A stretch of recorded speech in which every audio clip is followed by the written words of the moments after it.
എൻ്റെ അടുത്ത് ബിഗ് ബോസിൻ്റെ അണിയറ പ്രവർത്തകരിൽ പ്രധാനപ്പെട്ട ഒരാൾ പറഞ്ഞു, അഖിലിനെ പോലെ സമൂഹമായിട്ട് ബന്ധമുള്ള ഒരാളെ കിട്ടാൻ വേണ്ടി ഈ ഷോയിൽ ഞാൻ മാക്സിമം നോക്കിയെന്ന് പറഞ്ഞു.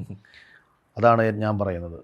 കുറഞ്ഞ പക്ഷം സമൂഹം എന്താണെന്നും കുടുംബം എന്താണെന്നും പൊതുബോധം എന്താണെന്നും അറിയാവുന്ന കുറച്ച് പേരകത്ത് കയറി ചെന്നിട്ട് ശരി തെറ്റുകളെ കുറിച്ചിട്ടുള്ളൊരു ശക്തമായ ചർച്ച അവിടെ നടത്തിപ്പിക്കാൻ കഴിഞ്ഞാൽ അതിന് ശേഷിയുള്ള ആരുണ്ടോ അവർ ബെസ്റ്റാണ്. അല്ലാതെ ബഹളം വയ്ക്കുന്നതും ഇപ്പം അകത്ത് നിങ്ങൾക്ക് ഭക്ഷണം കിട്ടിയില്ലെങ്കിൽ അത് പൊതുസമൂഹത്തിന് പ്രശ്നമേ അല്ല. അവർക്ക് അവിടെ അങ്ങോട്ടും ഇങ്ങോട്ടും തുണി കിട്ടിയില്ല, ഭക്ഷണം കിട്ടിയില്ല, ഞങ്ങൾക്ക് അങ്ങനെ കിട്ടിയില്ല, ഞങ്ങൾ കക്കൂസി കയറിയിട്ട് ഫ്ലഷ് അടിക്കാതെ തിരിച്ചു വന്നു, ഇങ്ങനെയുള്ള തീട്ടക്കേസും പറഞ്ഞ് അടിയുണ്ടാക്കിയിട്ട് സമൂഹത്തിന് ഇതൊന്നും ഒരു വിഷയമേ അല്ല.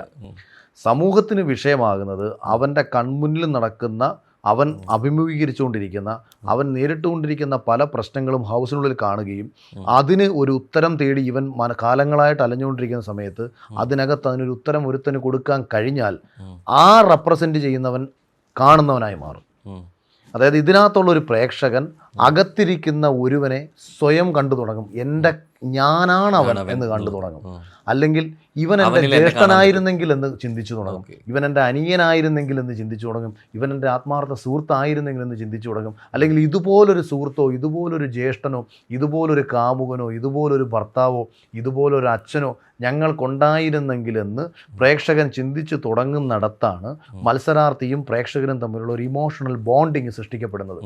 ഈ ഇമോഷണൽ ബോണ്ടിങ്ങിലാണ് ഈ വീക്കിൽ എനിക്ക് പ്രിയപ്പെട്ടവൻ അവിടെ ഉണ്ടാകണമെന്ന് ഇവർ തീരുമാനിക്കുന്നത്.